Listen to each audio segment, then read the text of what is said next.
WOON AM and FM. WOON Woonsocket.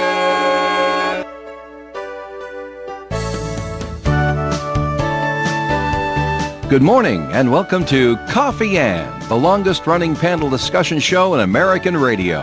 To make a comment or ask a question of the panel, call 401-766-1240 or email coffee@woonsocketradio.com. And now, let's join the Coffee Ann panel. Good morning to you. Coffee and time here on WOON AM and FM this Friday morning, March the 20th. Thanks for joining us. I'm Joe Callahan, your humble moderator. Rich Lane is here. Hi, Rich. Hey, good morning. I think they think I'm humble. That's Dave Richards over there. Hi, Dave. Humble? Humble, yeah. We're going to be joined by Melissa Murray. She'll be coming up relatively soon. You see, and there's a then, problem with that, because if you call yourself humble, you're not.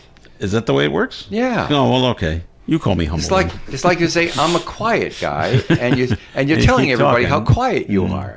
Coming up around 8:30 this morning, Governor Dan McKee will be on the cover of the Coffee and program this morning. I thought he was coming at 8 o'clock, not 8:30. Well, things happen, and no, we actually scheduled it for 8:30 this morning, so we expect the governor a little bit later on. Well, no, you That'll be see, some reschedule. I wanted the 8 o'clock time slot, not the 8:30, so I told the governor just kind of stay away until.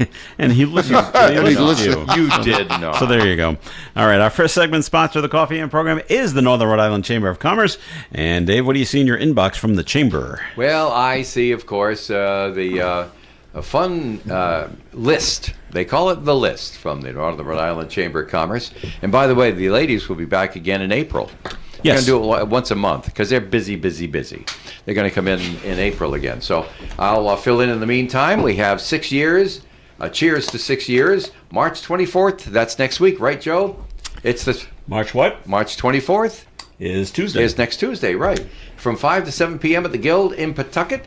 That's a cheers to 6 years of the Women's Business Council. Then we have the HR Roundtable, Employer Workforce Programs and Resources. It's a virtual meeting from noon to 1 on March 31st, which is the following Tuesday, right, That's right. because April starts on the 1st. There you go.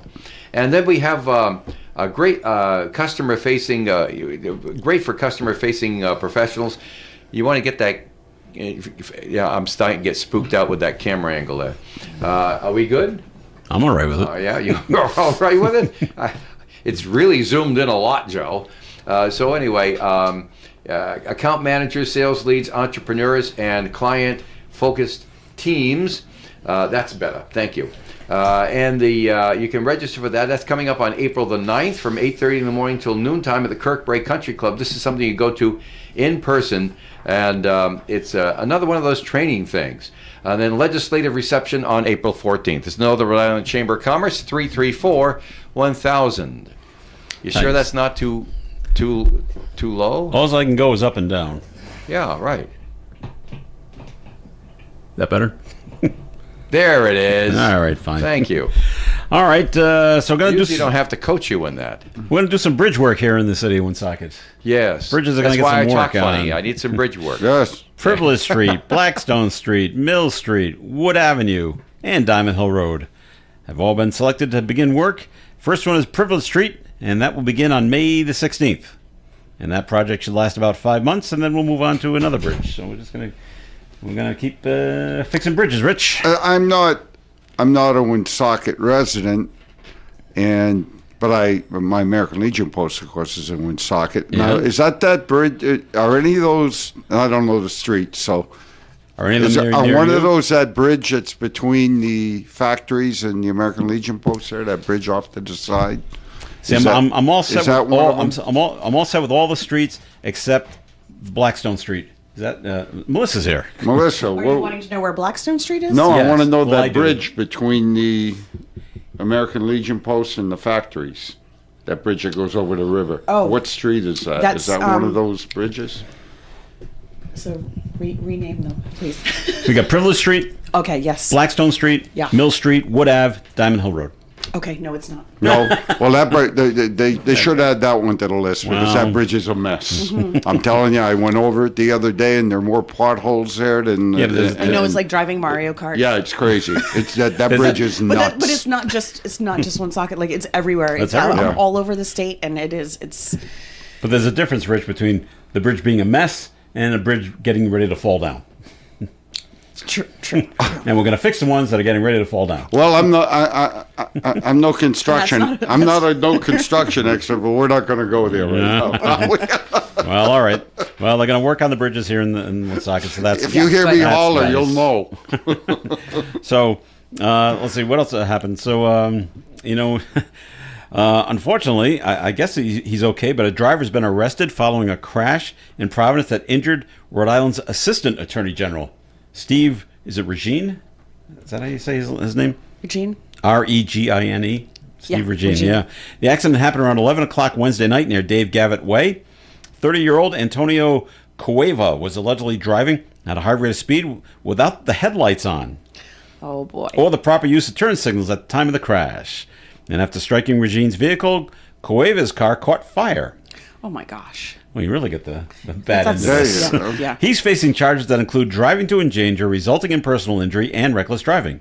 He was out on bail after a domestic-related incident and is now charged with violating a no-contact order. He was out on boy. bail. Oh my God! Surprise! But wow, high rate of speed. That's no must he- be a and very no- high rate of speed. and for his no car to he- and no catch. headlights. Yeah. Don't do that. Wow. Now it doesn't say anything about being under the influence of anything, so but maybe it's just being stupid. Then Yeah.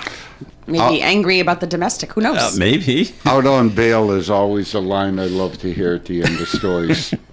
It's like, okay. For an unrelated All right. charge. Yeah, another unrelated charge. That's Here got nothing we to do with go. driving. It's got Yeah. to do with something else. So okay. And we had the story yesterday about the break-ins that were going in at Brown University. Mm-hmm. They've arrested some people. Oh, good. That is good news. 3 people have been arrested after dorm break-ins at Brown. 2 students said their devices were stolen from unlocked rooms. We're talking laptops and tablets. Were stolen from unlocked rooms on Friday the 13th. And a third student reported that 3 or 4 people looked into his room, because sometimes at the dorms they just prop the door open. Looked into his room before running away because there's somebody here. so they took off. On Wednesday, a member of the university community spotted 3 masked people in the courtyard of Keeney Quad that matched the description sent out in a timely warning last weekend. Campus police arrested 2 juveniles who followed a student into a residence hall, and the third suspect was arrested after a short pursuit. The 4th suspect remains at large, so it looks like they're not students at Brown. They're kids from around the area. Right. And And, boy, so we've already had some safety issues. Yes. To say the least. Like cameras are up and going. Right. And if you're going to walk around outside when it's not very cold out with ski masks on, It was it's- kind of cold yesterday, though. But ski mask weather cold, I don't think it's that cold. Well, You're not going skiing, you know? I get cold, so I may or may not have worn a scarf. Scarf's different. Well, I mean, no, but You're going to win that thing over your head with, I'm with not. the 3 I'm holes not, in it? I'm So not going to. I'm not going to. You look suspicious walking around the campus. I at Brown probably with would. a ski yeah. mask on. I probably Yeah, but would. wouldn't you think after the problems they had there that, like, anybody walking around with a ski, I don't care if it's cold or not, like, wouldn't you think? Yeah. Yeah, maybe it's nothing, but gee, Yeah, maybe shouldn't we should say, just take "Hey, a, what yeah, are you why doing you here?" got the ski mask on? You got some ID and. You know, the key- and then you look at the person, you say, with the problems we've had here, Yeah. we're just trying to keep everybody safe. The you key know? word there, Rich, is think. Wouldn't you think? But yeah, I mean, Wouldn't like, you? Yeah, yeah. And they're not. Common students sense. have to Common be- sense. extra vigilant, right? You Yep. would be. Yeah. You would think that once you're inside the dorm, that you would be okay to leave your door unlocked if you just run into somebody else's room or something like that, 'cause right? Friends are allowed to stop by and say hi. Hey, how's Of it course you going? are, and you want to have like you live there Yeah. for part of the year, so you want to have a sense of like Hey, we're going to get safety in some- your own home or dorm where you're living. But you also just can't let folks in after you. Yeah. That happens at the State House Yeah, too. like being polite, holding the door. Right. Yeah, Everybody right, likes to something be like- polite. Right, but that happens at the State House too. Like Let people in? I've done the people come after me and I don't recognize them, and I say, well, do you have to, let the Capitol Police let you in? Yeah. So, especially now, you just can't. Oh, yeah. Wow. Yeah, can't be too safe. Okay. So now this does not affect Northern Rhode Island at all, but I'm sure many of Northern Rhode Islanders in nearby Mass have made their way over to Attleboro to go to Capron Park Zoo in Attleboro. Mm-hmm. All right. The mayor of Attleboro, Kathleen DeSimone, says the city can no longer afford to fund the Park Zoo, and she wants to phase it out after it's been there for 90 years. And she wants to phase it out, and she wants to turn it into an animal rehabilitation center. And I've heard from many of people that live in Attleboro, mostly my brother, because that's where he lives, who are just furious with this. This is just the absolute worst thing that could happen. And Rich, this is the funny part. Kathleen DeSimone is doing her best Donald Trump impersonation because she has stood up at city council meetings and said, after everyone has come out and said this is not a good idea, this is going to cost us a lot of money, and like that, and you know what she says? What? I don't care. I don't care. I don't care. I'm the mayor. I'm going to do what I want. So the question is, it's a zoo right now. They want to turn it into a rehabilitation center. Yeah. Is it going to be a rehabilitation center where a nonprofit runs it and the city doesn't have to pay for it? No, that's the problem. The city's going to have to pay for it. And they're saying it's really going to cost more than you think it's going to get cost. Any revenue from the visitors. Yep. No, they're not. That's the issue. So what? Okay. There's got to be more to this. The other issue, from what I hear. I know what the issue is. I think I know what the issue is. I don't like zoos. I don't like to see captive animals. I would much rather see these animals. But if I'm the mayor, I'm not going to be like, well, we're not doing this anymore because this is what I want. Well, that's right. That's her. I have big personal feelings about zoos, but one of the problems over there is they have at least one. I think there's more lions in a very small cage, which is sad to see. The other problem that the whole zoo has is, well, if they got to do this, they got to relocate the animals to other zoos. And what I'm hearing is no other zoos want these animals because no one wants old, possibly sick animals that they will now have to take care of. We want young pups to come in that'll grow and be healthy in our zoo. They don't want to take care of old animals. So now these animals have got no place to go. So what do we just hang on to them until they just naturally pass away? It's a real issue in Attleboro. So keep an eye on it because more to come on this and whether or not this happens. And I don't know where they think they're going to get these what animals are they going to rehabilitate? Are we looking at wild animals? Are we just talking dogs and cats? I don't know. If they can't give the animals that they have to the other zoos, then how are they going to plan to rehabilitate animals that they take in? I don't know, but I'm going to do it, and I'm the mayor, so there. Okay. Doing your best Donald Trump, Richard. Good luck with that one. Pretty good, huh? Yeah. All right, we're going to take our first break here on the Coffee AM program, but more coming your way. We're going to hear from Rich, what's going on at Post 85 coming up in just a little bit. Dave, what's new? What's going on at the Chamber? I already told you, Joe. Well, tell us again. All right. The telephone number is 334-1000. You should call them after 9 o'clock this morning because they're a 9 to 5 business and they don't answer the phone till after Coffee Ann. Very good. More Coffee Ann coming up. Stick around. ON 1240. This is the place to enjoy all this snow. The rest of the season pass is available now. We are going to have so much fun here right till April 12th. Don't miss out on the best part of winter. For the latest snow conditions, rest of season passes, go to Wachusett.com. Your next great meal is waiting at Tropical Bar Restaurant. Savor Ecuadorian flavors and American favorites that bring everyone together. Fresh seafood, perfectly grilled meats, bold plantain dishes, and delicious chicken can be yours at Tropical Bar Restaurant. Craving breakfast? They've got Texas-style French toast, pancakes, omelets, and crepes. Come hungry, leave happy at Tropical Bar Restaurant. You can still purchase a $50 gift certificate to Tropical Bar Restaurant for just $25. Go online to onradiodollarsaver.com. This is a great way for you to try out Tropical Bar Restaurant if you have not, and if you are a regular, this is a great way to treat yourself to the fantastic food you already love and save some cash at the same time. Visit onradiodollarsaver.com and click on Tropical Bar Restaurant.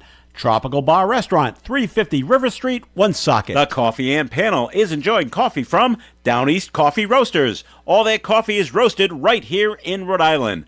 Down East Coffee Roasters is available at all Little General stores. Blackstone Valley's ON Radio. It is Coffee and here on ON Radio. Thanks for joining us. I'm Joe Callahan along with Dave Richards, Melissa Murray. Rich Lane is here. Before we get to Rich, Melissa, they had the dedication of the Senate chambers yesterday in honor of Dominic Ruggiero. You were there. How did that go? Lots of family members from lots of family Dominic's members, family? Yeah. Lots of friends, and lots of former senators, judges. He was just generally a very well-liked person. And it was very emotional. I was trying not to get emotional, but, Senate President started to speak and say a few words about him. She got a little choked up. And then our reading clerk, who's like, he reads like every resolution, every memorial, everything. Super steady. Never seen him crack ever in 8 years. He broke a little bit, and then I lost it. Okay. So, I only cried a little, but no, it was really, really nice dedication, and did the whole and was on St. Joseph's Day, and he was obviously Italian, and it was very fitting. All right, great. Yeah. Rich, Post 85, River Streets. What's new? What's happening? What's going on over there? Oh, we all know what's happening, don't we, Melissa? We had a delivery of blankets this past week, or last was it? It was last week. Last week, Yeah. and we made last Friday. A week ago. we made the Woonsocket call. I'm not The Valley Breeze. the Valley Breeze. We Really made the nice Valley feature Breeze. in the Valley nice, Breeze, Nice little story. I think it's page 2, and it's got a nice picture of the folks that were there. And I just want to shout out kudos to a lot of people, because it started out very simply as me talking about, a blanket donation for veterans, homeless veterans. And, it starts out slowly, like Gary Smith helped out. And, he told me to get in touch with a certain company, and I did that, and I got some information from them. Then Steve Paluzzo brought a couple of blankets, and then then it started to snowball. Yeah. And so I got the information, and Melissa wrote her letter to, because they needed a letter from a prominent senator All right. in the state of Rhode Island. And Does that mean that she sticks out? But she wrote a fantastic letter, which they put the whole thing in the breeze. Oh, did you read? No, you I didn't didn't. read it? I was in session all night. Oh, and, it's so cool! I know you sent me a text, and they put your have whole not- letter in the breeze, which I thought was fantastic. Okay. And your picture. And your pick. Well, it's on page 2. It's on All right, page I'm 2, looking so at it for the take a first look. time. But and it's got a picture of all the entities that picked up the blankets and stuff, and we help veterans with the blankets. Trish Parento from Boovification picked a bunch of them up, and she's going to disperse them to homeless people. Yep. And Pat Ford, our libertarian friend, came and picked up a bunch of blankets, and they're going to go to homeless. And Jeannie Michon took a bunch of blankets, and she's going to pass. Yeah, it really was like a great community event, wasn't it? It's a team. Yeah. It's a team. I couldn't have done this with Post 85 without, like I said, the very beginning with Gary, to Steve Paluzzo, to Melissa here, to Mike McRae from Gateway to Independence. All these people that came to pick up blankets. It's a team. It really is a team effort. All you got to do is get the right and I'm not a shy person, believe me. I will ask for anything. Yep. The way I look at life is that you always have It's always no. no until you ask, You right? always have no, and I've dealt with that. But you can be polite, even though you got no, right? But you can strive for yes. And I just put blinders on, and I say I'm going after yes. I'll be nice, but I'm going after yes. So when you can get 250 blankets and do the right thing with them and get the right people that you know are going to do the right thing with these blankets, it makes me proud as hell to be part of the American Legion Post 85, to help veterans, and to have a team like I'm surrounded with. And my commander, Rob Lafort, what a great guy. I mean, he's got the reins, and he knows when to pull back on me. And he's done it a couple of times. But he gives me pretty much free rein to research stuff like this and do what we think is going to put the best face on the post. So it's just wonderful, and I'm just so proud of that blanket handout. I really am. Yeah, I'm all over this paper, apparently. I need to be. Yeah. People are like, you're in the paper. I'm like, oh, what did I do now? You did something good. Yeah. I did something good. You know, Melissa, and you and Brian Thompson, too. And there's other politicians that help us out at the Post. But between you and Brian, I always see you guys at our functions. You support our veterans Of course. Yeah. up one side and down the other. And like I've said many times, you and me don't agree politically on a lot of things. But I will say this, I don't think I could find a better person to help the veterans out. And I that's so sincerely mean that. I Thank you sincerely so mean much. that. Yeah, You're great to our veteran population. I think I've had a veteran in every single conflict in this country since we began. So, for me, it's just like, I have three brothers who served maybe a total of 8 tours, and I just have seen how that's affected our family. And so I think it's just really important that we support and wrap our arms around people after they've served. It makes no sense to not do that. To me. 2 people I haven't said thank you to, too, because it starts at the very beginning, is Dave and Joe here. Because if I couldn't come on the radio and talk about this, it would absolutely go nowhere. So thank you to you 2 gentlemen for allowing me to spew myself on the radio here. It's really Joe's work. It's really Joe's work? Joe Okay, books yeah. for Coffee Ann. Yeah. Well, Joe calls. Yeah, that's why I'm here at 8 o'clock this morning, because Joe said, get in here. In the nicest way possible. I said please. Thanks for the kind thoughts. Yeah, but I mean, heavy lifting here. What we got coming up at the Post is this Sunday, we got the National Commander coming down to the Post at 3 yeah. o'clock. So that's a big deal for us. It's a different guy all the time, but we've had your national commander on 3 or 4 times in interviews when he wasn't in Woonsocket. Yeah. Boy, I'll tell you, I don't know how you pick your national commanders, but they are upright men, and they are really worth meeting. Yeah, and you know something? That people don't realize how busy these guys are during their... Right. And you say to yourself, well, why is it a 1-year term? These guys literally are traveling... Yeah. all around the country, right? And they'll go to just about every state in the union, Hawaii and Alaska included, and they'll go visit all these American Legion posts, and they stay there 2 or 3 days. And these guys are, constantly on the road, so it's got to take a toll on you for the year, you know. But the reason why they pretty much pick Post 85 every time they come to the American Legion Post 85, and they love the memorial we have up there, the Eternal Flame Memorial. Yep. So we're going to welcome him on Sunday, but like I say to everybody all the time, please come down to the Post and visit us. We're open to the public. Come on down and see what we're all about. We do good things. We're going to start next month. We'll be out there. We'll be prepping the grounds for our summer concert series, and we're just going to have a good old time this year. So come on down and visit us. That's about it. Oh, you got Rich? Oh, okay, fine. Yeah. No problem there. All righty, very cool. All right, other things going on that I'd like to bring up, and this kind of surprised me, knowing where Maura Healy stands on guns and things like that, but she wants to expand hunting in the state of Massachusetts. On Thursday, she announced she's going to file legislation to allow hunting on Sundays. Did you know it's illegal to hunt in Massachusetts on Sunday? I knew that. It's got to be a It's the old religious blue thing. laws. It's This got is to why be a you can't religious buy thing. beer on Sundays. But you can. That you can that now. went away now, a so while why- ago. why wouldn't But we it be was able the to same. hunt on a Sunday? It was the blue laws Right. they called them. Sure, So, sure. So all the would think, animals that were like- going to church, we couldn't shoot them. So is that the reason?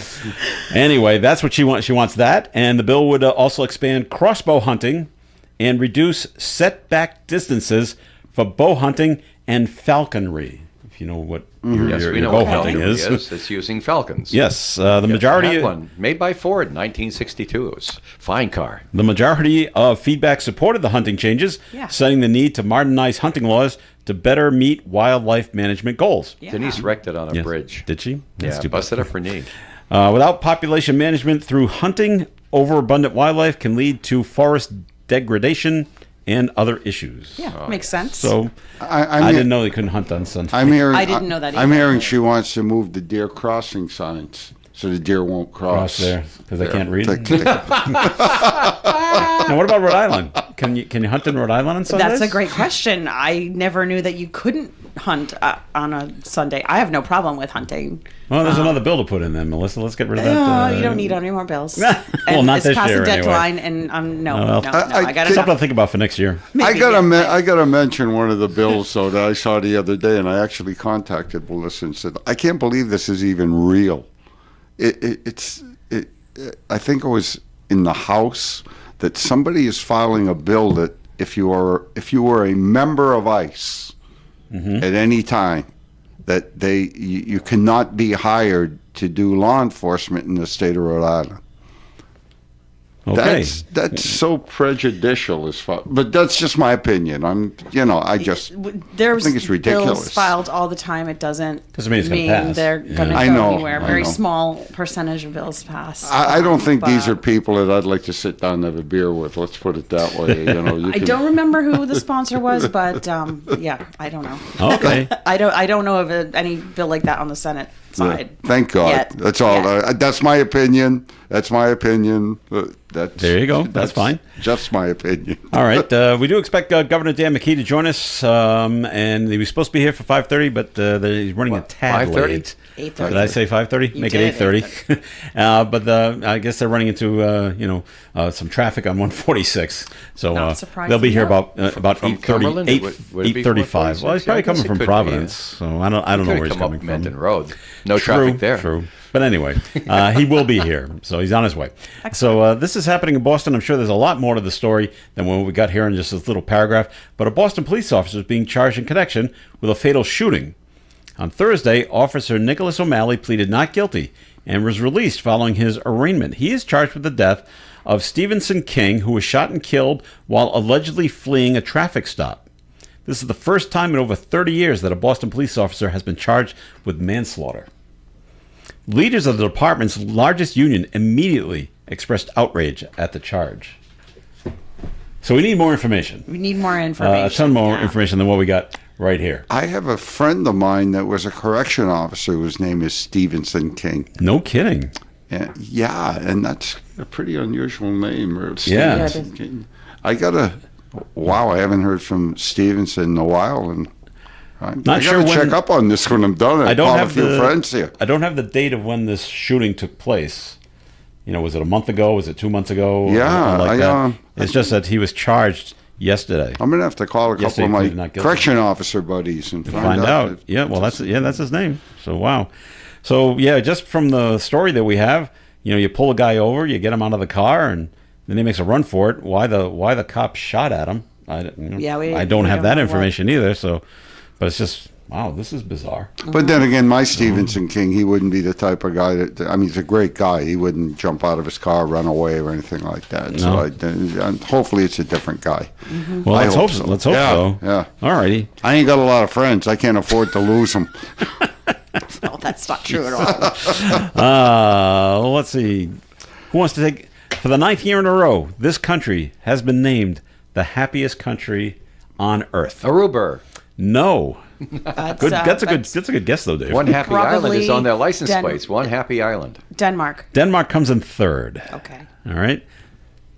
Rich? Italy. What do you No. Finland. They're always jumping around. It's Finland. Finland is the world's Finland. happiest country. Okay. All right. It's the World Happiness Report. I'm sorry, is out with its annual list of the happiest countries on Earth, 9th year in a row. Finland comes in number 1. Iceland comes in number 2. Okay. And Denmark comes in 3rd. Cold up there. Cold I'm going to places. say, They're all what cold are you places, so... Why are they so happy? I don't know. Hey, I'm not even miserable in going the down that winter. road. I'm not going down that miserable road. in the Was it that was winter. the I don't get it. happiest? Finland. Finland, yeah. Well, they're out there, skating on the fjords and I having don't a great think time. so. No?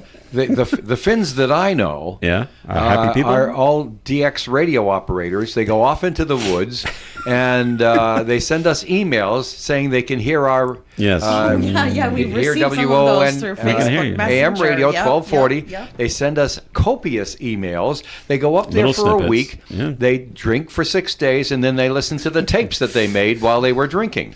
And they say, "Hey, there's WOON." Let's send them a little email. Well, So that's happiness. And that's, Sitting, I mean, if being that's what happy. you're doing with your life, seems to me. sitting in the woods, freezing cold for 6 Well, days drinking. they're not freezing cold, Richard. They're drinking. so- Listening to WOON. That sounds happy. All right. That sounds happy. Well, we want to say hi to all those Finns up Finns. there. Yes, hello. The United States, once again, we're not even in the top 10. You course want not. to take a Not guess at where we are? surprised. Oh, I don't know. We're probably in the 50s. No, somewhere. we're 23rd. 23rd? Yeah. Okay. Seems a little higher than I thought we'd be, but Yeah, okay. yeah, I thought okay. we'd be down 50 or Yeah, so as yeah. well. But no, we're 23rd. Out of how many? Well, that's I not don't bad. know. Well, what That's were we not last bad. year? Do we know? Doesn't say. I don't know. Just 23rd place this year. I didn't know if we moved up or not. I'm Yeah. not sure. All right, we're going to take a break here in the Coffee AM program. More coming your way. It's time for a look at the weather forecast, which is being brought to you by Positive Coaching Alliance. Increasing clouds today with a high of 53 degrees, light and variable winds that could gust up to 21 miles per hour. Tonight, showers mainly before 1 a.m., 90% chance of a quarter to a half an inch of rain possible overnight, with an overnight low temperature of 39 degrees. Saturday's weather, mostly sunny, with a high of 52 degrees. Saturday night, mostly cloudy, 33. Sunday, a 50% chance of some snow, and then switching over to rain and snow mix, and then just rain later on. Mostly cloudy skies, high of 50, little or no snow accumulation is expected on Sunday. Sunday night, 60% chance of rain continuing. Monday, 50% chance of rain and snow mix, and then just plain rain during the day, mostly cloudy with a high of 42. Tuesday, mostly sunny skies and 43. Wednesday, partly sunny and 47. And on Thursday, partly sunny skies, high near 48 degrees. Outside the Navigant Credit Union broadcast studio on the corner of Park Ave and Kennedy Street, sunny skies, and we are at 36 degrees. Questions about youth or high school sports? Positive Coaching Alliance can help. PCA, a national nonprofit, develops better athletes and better people through sports. Info at positivecoach.org. Integrity, trust, service. 3 words that sum up what you can expect from the Carew Investment Group at 2190 Mendon Road in Cumberland, Rhode Island. Established in 1987, we've been helping local investors to build wealth and guide them through their golden years of retirement using quality stocks of companies that you know, many of which pay quarterly dividends. We also use investment-grade bonds and low-cost exchange-traded funds. To find out more about our services and for a quality conservative approach to investing, call us at 765-8880. Integrity, trust, service. The Carew Investment Group.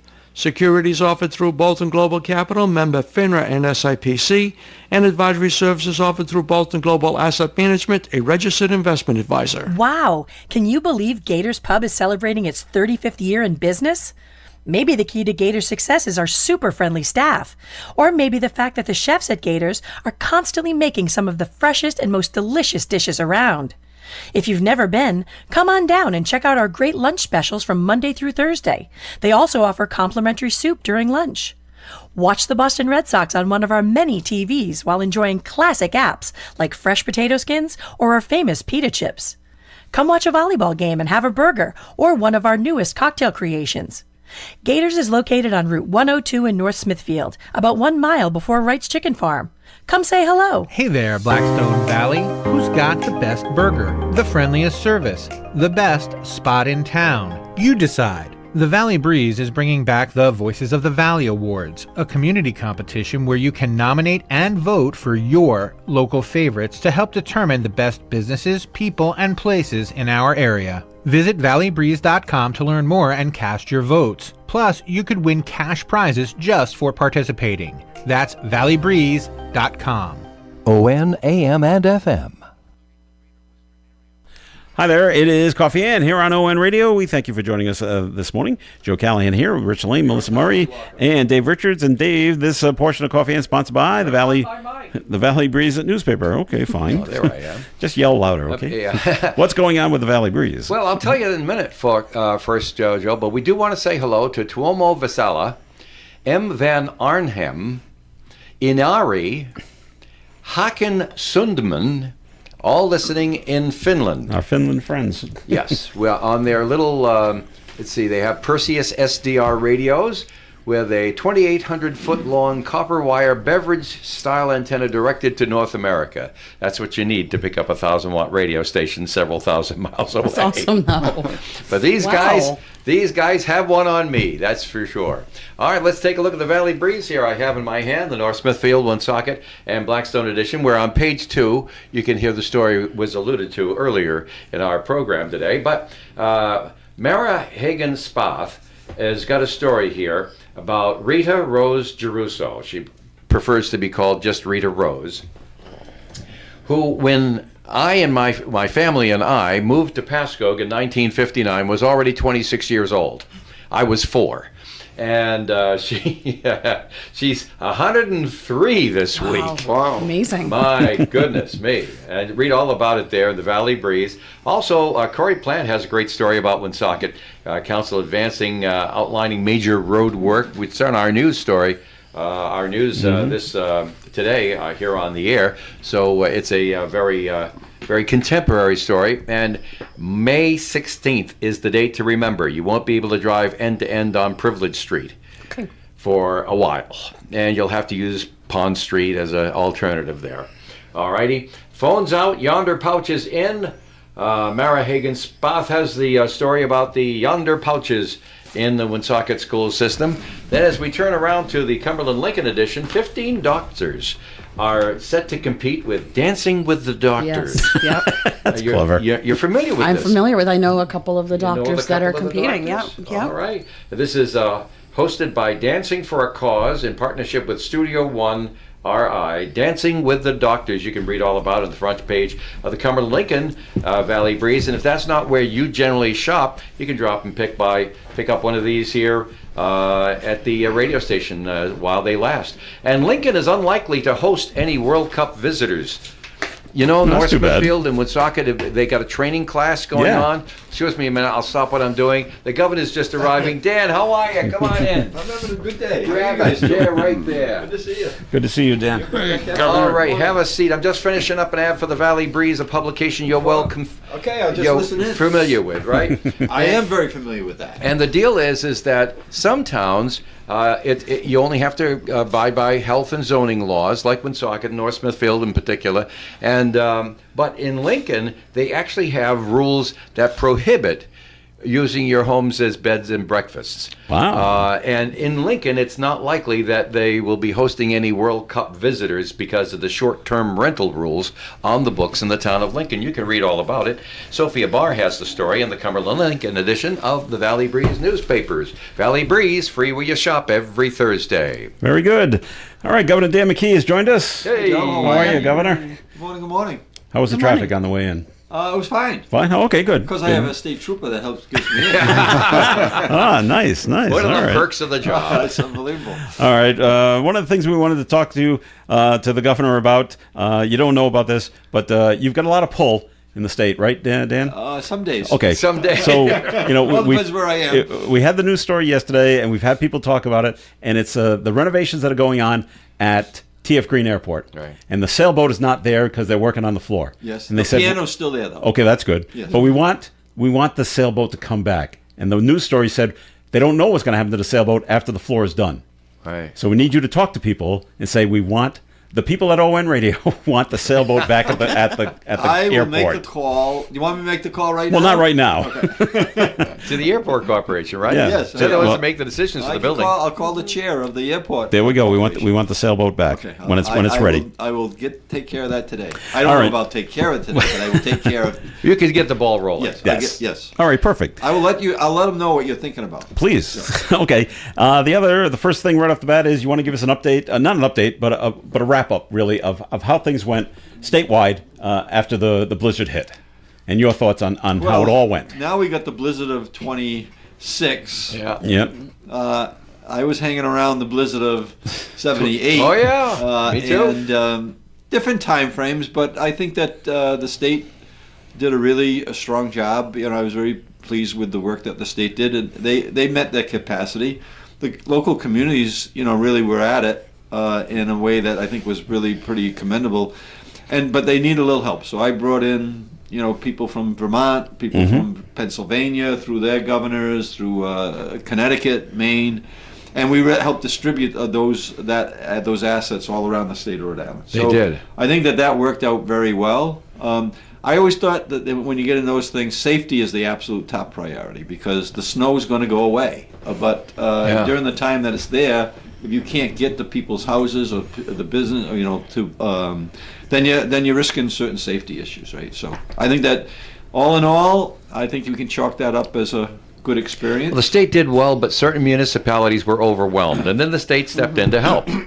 As soon as you had your own house in order, it was, okay, what can we do to help? I know I was personally with Mayor Beauchamp. Now, Woonsocket did pretty well. And the difference in the storm, by the way, is that in 1978, here in northern Rhode Island, we got more than the rest of the state. Totally opposite for the blizzard of 26. The southern ends of the state got more snow than we did here in Woonsocket. We got plenty.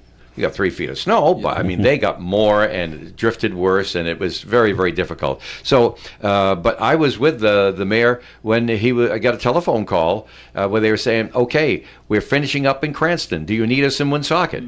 That kind of cooperation is really, really great. And it's nice to know as a citizen, it's nice to know that the state's trying to help out the municipalities and the rest of that. I appreciate that. Well, Dave, I never got that call when I was a mayor. I can tell you that from the governor. And the reason I knew it is that Mayor Beauchamp said, we're good here. Ask someone who really needs it. He did, and Mayor Beauchamp, Chris is great. But I think that's a reflection of the fact that, look, I meet with municipal leaders every single month, talking to them about the key issues that are in their lives and the key issues that we're trying to get done. So there's a good collaboration there. Well, I mean, we're down in South Kingstown. We were in Charlestown. We distributed those assets out to Tiverton because of exactly what you said. Right. They couldn't, they met that capacity. Yeah. It wasn't that they weren't working at it, and we were able to kind of fill in the void. Right. Now, speaking of state help, we have a news story on about the bridges that are going to be, some of the smaller bridges are going to be taken care of here in 2025. First one's Privilege Street. And the mayor at the council meeting last Monday night handed out some Google Maps showing everybody where the bridges were and what they were going to do. First one is Privilege Street, and it's May 16th. And he says, not to worry, the Rhode Island Department of Transportation is going to foot the bill for all this stuff during 2025 on these bridges. And it's like a half a dozen bridges. That's, I got to tell you something, Dan. Now, you and I have been pals for a long time, but I don't agree with your politics all the time, but we keep it civil. But I'm just telling you, I think that the Department of Transportation has been the whipping boy far too long, and it gets a bad rap. I mean, you look around at all the construction that's going on, and it's been going on for years. Important stuff that we've been waiting for most of our lifetimes is getting done. Well, one of the reasons I got here a little less later than I was traveling was the 146 bridge. Sure. The overpass there, right? The flyover. Right. The flyover. Best thing. Right. Waiting so long for that. When I walked into the governor's office right in the middle of the COVID, one of the first meetings I had was with some of the asphalt contractors saying there was not enough money that was put into the asphalt because it was all bridges. Because we needed to do the bridges. Of course. So immediately I put in $100 million for asphalting right? And that freed up $400 million of federal money. Yeah. Now we're still paving with those dollars a few years later, but there's that's the reason that 295 got paved. That hadn't got paved in 20 years till I showed up. Right. So we were able to put those dollars in, leverage out, and that was working with the DOT and their leadership there. That I couldn't have pulled those. I couldn't have made that happen without the knowledge that was there. And now look, we're playing catch up, but I think that we're catching up. The road issues on both the state and the local. And what about the local? You're familiar with the Road Restore program I put in? Yes. So, we have $10 million in the budget this year to make that a permanent... Part of Diamond Hill Road's getting done with those funds. A permanent contribution from the state into the municipal roads. Right. And collectively, just on that Road Restore program that the General Assembly helped us put through, we've done 1,000 local projects. 1,000 local projects.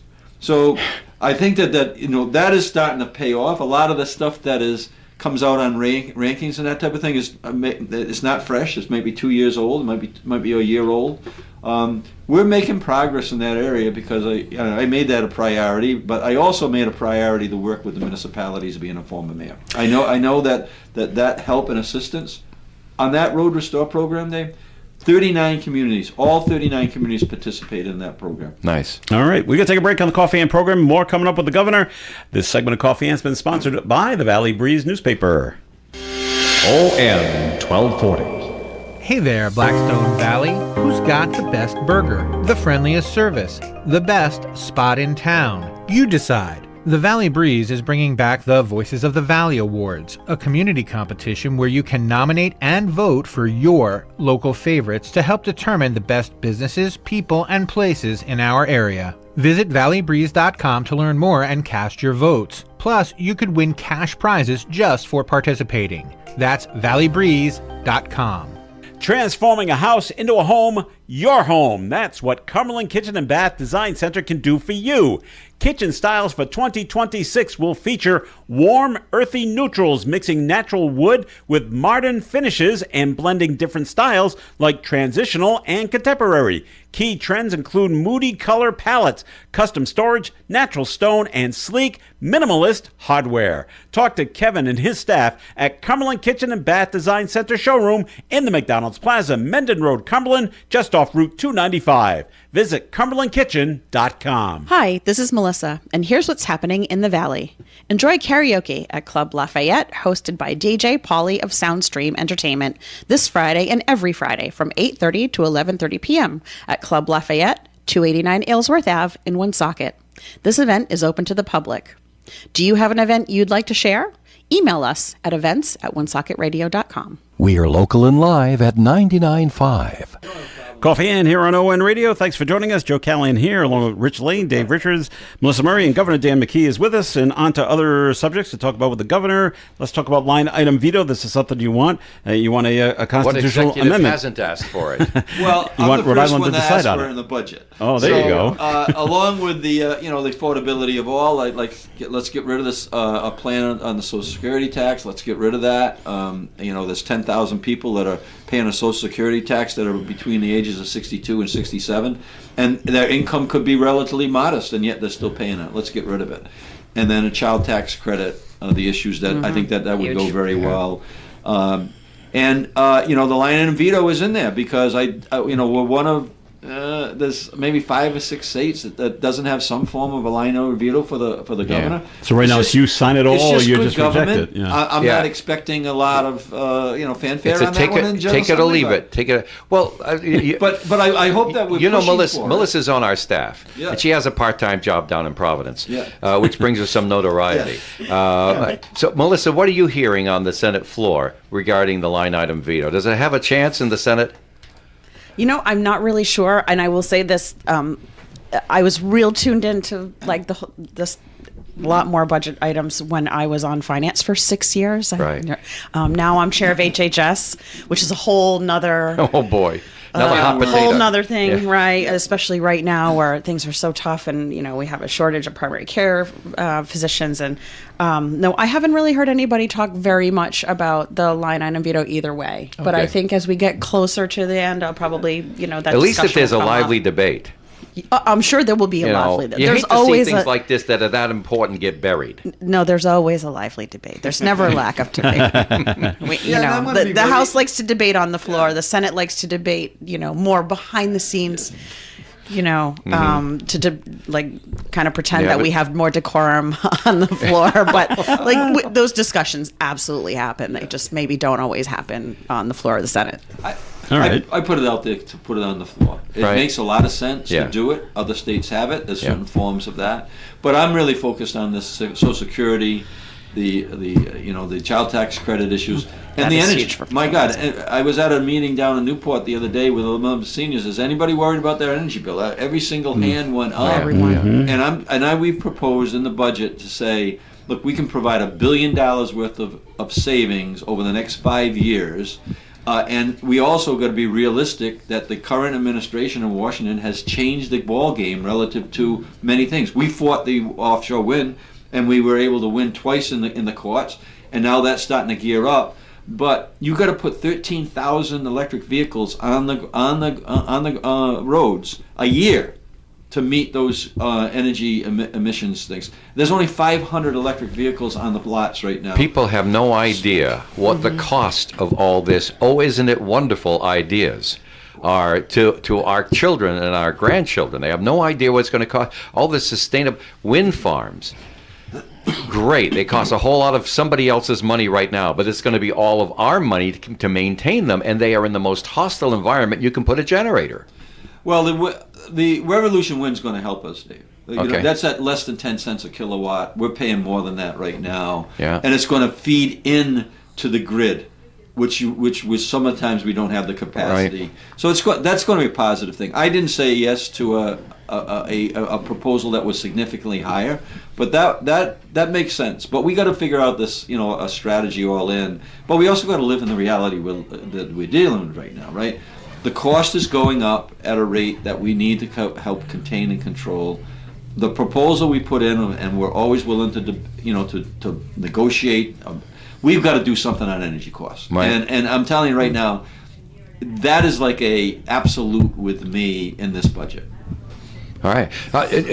We have so little time with you, Dan. Can we talk about other things that are coming up, maybe happier things? Because with the budget, you've given it to the legislature. They're going to do what they're going to do, and then, the dance will continue in the months ahead. You want to come down and join me on that dance, Dave? If you wish. I mean, I'll take any good invitation as long as there's food involved. So, so buy me a hot dog. I'll be happy. But I wanted you to talk about RI 250. It's not getting enough press. It's not getting enough momentum now. I'm on the committee here in Woonsocket. We stumbled a little bit. We lost our chair, and now we're reorganizing. But we had gotten enough done there. We'll be able to come to. I was just at a meeting with the chair of the Cumberland group. Now, what the state is trying to do this time.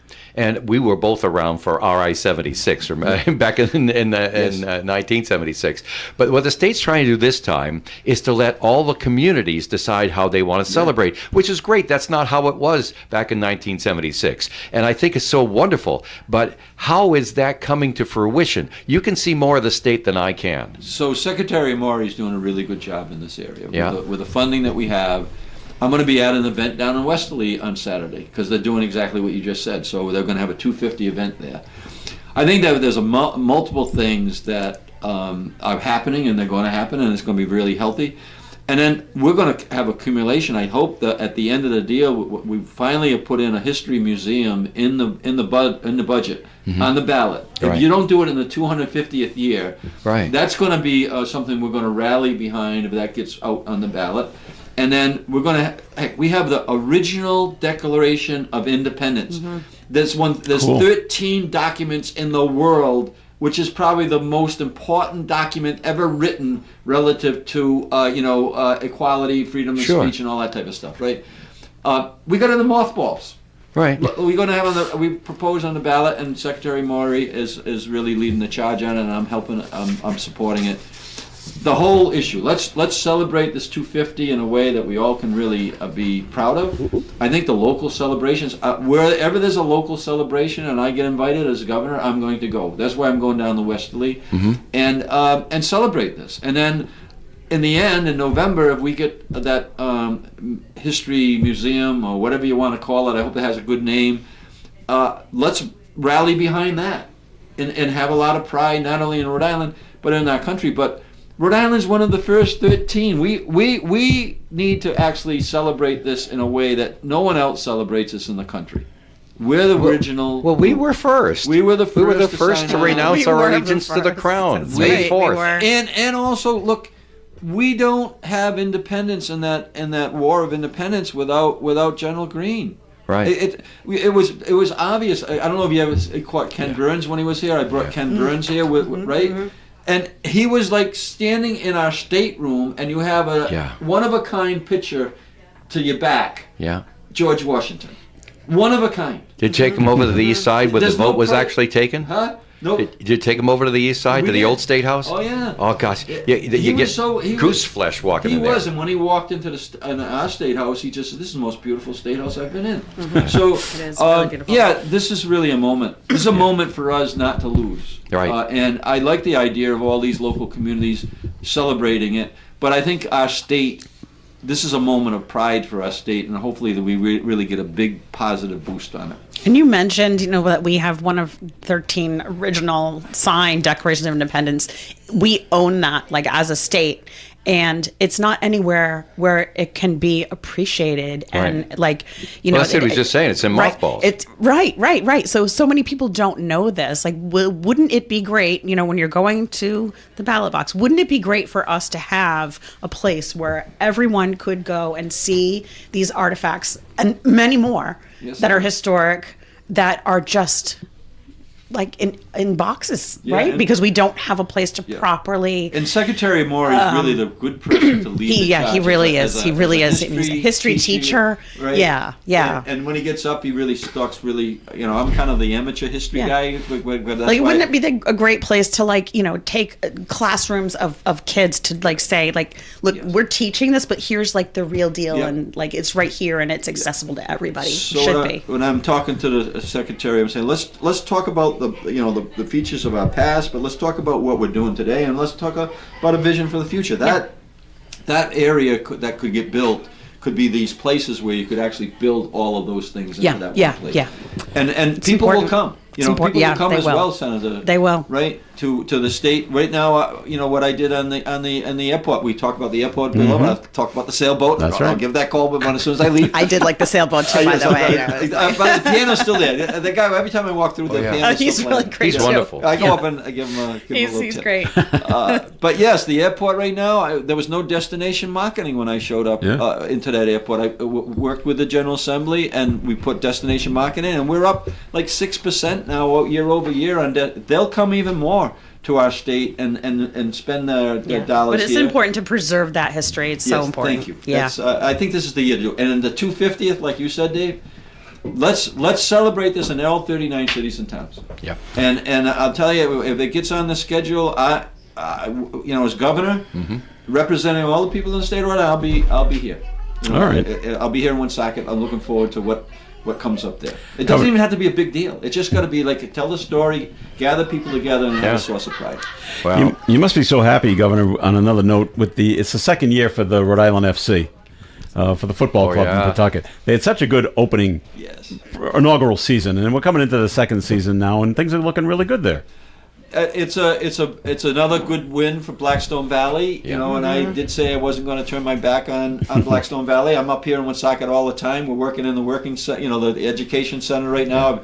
I put somebody from Commerce there virtually full time, working with Chris and that crew.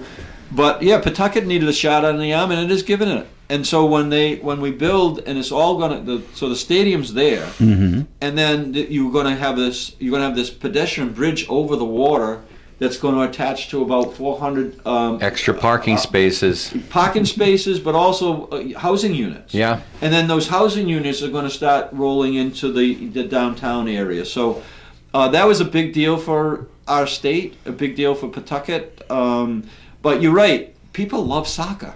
They really do. They like a good time. And rugby's there too. Like, and it's just it's great. It's fun. Plus, now they've booked their first concert there. Well, that's Comedy what I've been show. talking to the leadership there about that. Just like I do with Ernie Almonte, who chairs our convention center. Right, I'm saying, show me the book. Like I go back to when we had a business here in Woonsocket. We had a racquetball club. It was like, well, how many courts are being used? How many courts are being used? Right? Because that's a reflection of whether you're going to be able to pay your bills or not. Sure. So I'm glad they're putting a concert there. They're talking about a women's professional soccer team that hasn't happened yet, but they've been public about that. Yeah. They're going to host all the URI football games this year.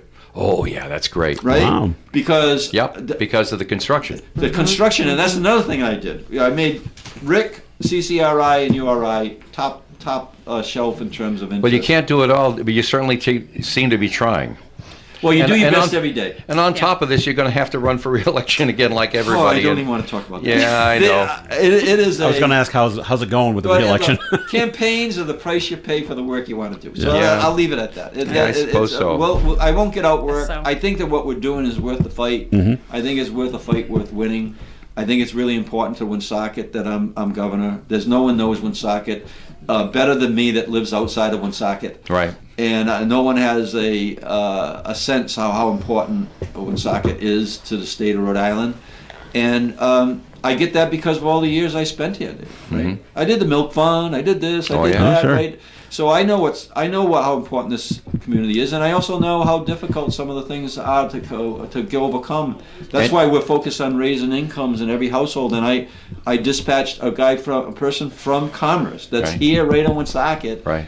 Talking to Mayor Beauchamp virtually every day about raising incomes in this community. I know. Well, the time goes by so fast. Yes. The show has come to an end. And you come to Woonsocket Radio and share a little time with us, and that means an awful Appreciate lot, it. Dan. Well, I appreciate you. the invite. Thank you. Don't forget me. No, come anytime. How could I forget you, Dan? How could I forget you? Well, I'm going to get you a hot dog and bring you down to the State House. There you go. Well, yes, sir. That's it's my hot dog. price. That's my price. And three times he tried to come, and something came up in the middle of something. One of them was a storm. blizzard. Yeah, one of them was a blizzard. Yeah. Yeah, right. All right, thanks for listening, everyone. It's always appreciated. Dan, thanks for Thank being you, here. thank you. Always appreciate it. Rich Elaine, thanks for stopping on by as well. Always a great time. All right, Melissa Murray, thanks for being here. Thank you. Have a great weekend. All right, and everyone. Dave Richards, thanks for being here as well. Stay tuned next for the Friday Do You Remember show. Coming up after the 9 o'clock news right here on ON, AM, and FM. Have a great weekend. How's the Broadcasting live and local daily from the Navigant Credit Union broadcast studio